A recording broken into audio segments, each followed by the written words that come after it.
ওই চালাবে। আপনারা বিএনপির যে 31 দফা দাবি দিয়েছে তারেক রহমান, সেখানে স্পষ্ট উল্লেখ করা আছে দুইবারের বেশি প্রধানমন্ত্রী কেউ হতে পারবে না। তার মানে এমপিও দুবারের বেশি কেউ হতে পারবে না। আর সুতরাং বিচলিত হওয়ার কিছু নেই।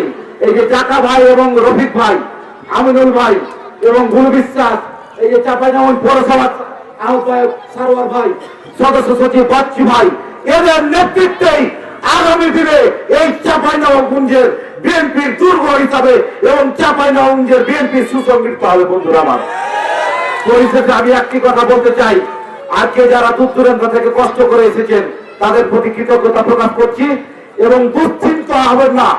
আপনারা আগামী দিনে ধানের শীর্ষে পড়ে আমরা তার পক্ষে ভোট করব। আমরা কোনো ব্যক্তির লোক নয়, আমরা দলের লোক, আমরা কোনো ব্যক্তির লোক নয়। পরিশেষে সকলের সুস্বাস্থ্য মঙ্গল কামনা করে